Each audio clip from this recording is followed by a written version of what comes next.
Take two. First one was a little on the goofy side, so I thought I'd add a little bit more seriousness to the nature of Hank's bow.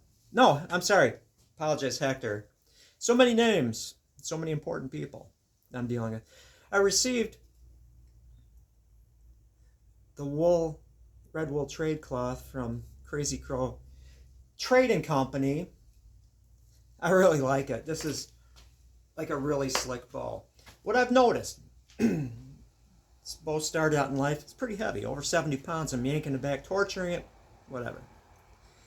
Sinew back, rawhided it, natural pigment paint. It's a striking bow in more ways than once. Shot it, had fun with it, painted it, let it sit around, waiting for the red wool trade cloth to arrive. I'll stand back a little bit here. And I noticed that the sinew wasn't done working and gained a little bit of reflex in it. Which really leads me to believe that, this bow, Hector, would be best served, use it, but be gentle with it. If it was mine, I would let it sit, put it out in the sun, let the sinew age a little bit, and it'll be more of a bow. But right now, it's a competent, pretty darn accurate, native style short bow. And it'll be a fun little cool bow.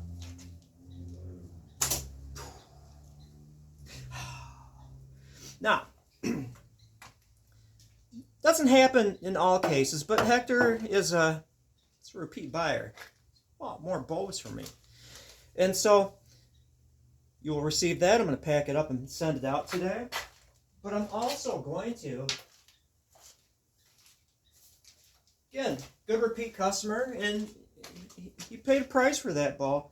I'm going to send you a daily driver to use to sharpen your short bow skills. While you're waiting for that one to fully cure. Red oak, 56-inch, recurved, rawhide back. This is a thumper. Now, for those of you, I get it. There's some heavy bow people out there. But these things are drawn in the neighborhood of 45 plus a little bit pounds. And you can see, I wouldn't want to get hit by one of these things. One more shot. I am having too much fun to stop.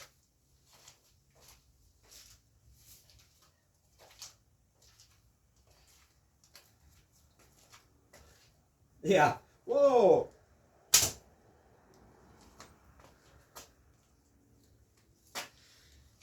So Hector, you're getting the 2-for-1. You didn't ask for it, my friend, but you're getting it. Got another blank. I'm not going to get to it right away. I've got other stuff I'm responsible for. I'm a responsible person. But I do have another blank that I made at the same time as that from the same piece of wood. That I'm going to take that, basically build the same bow with it, recurve, rawhide back. I don't see the need of sinew backing. It's a heck of a thumper. I'm going to fire harden it, see where that goes.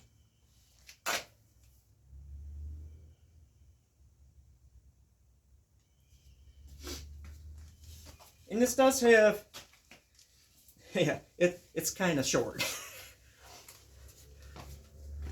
That loopy string right there, that just, everything about this bow just makes me happy. It's a beautiful bow.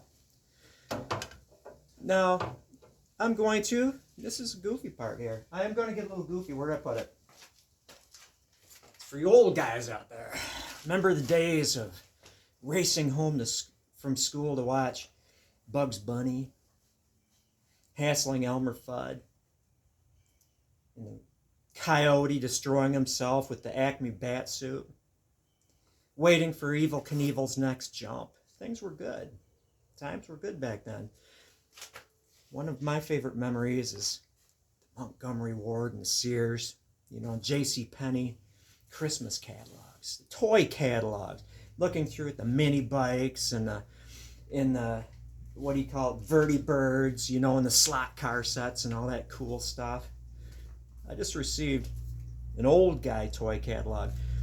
The purchase of my red wool trade cloth, I love that. It's gonna look stellar on Osage and sinew back bows. It's gonna, oh man, there's just something about it. In real life, that bow is just, there's something about it. If you're a native putting together your regalia, or you're a reenactor mountain man, there's everything in here, everything. Just flip through it, all the different hides. You can even get, not gonna spend too much time in here, a full buffalo, American bison, rawhide, claws, teeth, knife kits, tomahawks, leathers of all varieties, beads. This smudge bundles, it's a toy catalog. Yes, sirree, Bob. Love it. Crazy Crow Trading Company. Or Trading Post, rather. A lot of good stuff in there. So look that up on your search when you're going through the internets. And the last comment, this isn't goofy, this is just disturbing, is I need to check Steve's raven bow. I received a picture of it leaning against a tree. Steve is happy with his raven bow, and it's a nice durable bow, pretty bow. And then Newell's Osage, he's been waiting for a long time, sinew back horse bow, kind of got lost in the mail a little bit. Now it's in Alamosa, Colorado, so it showed signs of life. What is up with the post office? It's like you go through Nebraska, not to pick on Nebraska, I know that there could be very well a Nebraska person watching here, but this is the second bow in too short of a period of time that has gotten lost in Nebraska. It doesn't, that's America's heartland. What the heck is going on? You would expect that stuff if it's going through Oakland's post office or New York City's post office and stuff like that, which, by the way, you would expect problems, but I've never had problems with anything going through Los Angeles' post office, and I send a lot of stuff to California. But Nebraska? Please make it make sense. But I'm trying to think. This was 20 years ago, I had one paddle bow that was broken in the mail. This is 20 years ago, an unbacked paddle bow, maybe longer. And the guy liked it so much, he kept it. I'm like, I'll make you another one, right? It was the post office fault. They broke the paddle bow. Yeah, I'll just glue the split. It's fine, Okay, I appreciate that. This guy was in Iowa. Heartland, good solid people. I had one that I shipped to a LARPer of all things. It was a sinew-backed cedar longbow, and there's weight restrictions because you're shooting at each other with like foam-tipped arrows. It took 6 months. Sent it to Canada during the Canadian postal strike. It took 6 months to get there. I wound up giving the guy his money back, even though it wasn't my fault, right? And then 6 months later, I get an email. Hey, John, the bow just came. 6 months it took to get from here into Canada. Generally speaking, I have good luck, but 2 bows. One went to Ralph, and it took freaking forever to get there. It was a paddle bow blank and another blank. And then Newell's bow. So, I don't know. Something weird's happening in Nebraska. With that, I have to, I did the field of juniper. This is just kind of a side note. Field of juniper. Area looks nice, but again, there's traces of landscape fabric and some other roots I need to dig up. I don't need to put my stump grinder on there. Sometimes, I'm in a rototill with it, put a set of old teeth on it, and just, because it can do stuff a rototiller can't. you want to break up roots, use a stump grinder, right? But I think I can get by with an axe and tugging stuff out with my truck, you know, because when juniper branches hit the ground, they root. And so you'll have a big branch laying on the ground that's got all these tendrils of roots in the ground. You can't dig them out. You have to just tie your damn pickup truck to it and get a running start. But yeah, that's about it.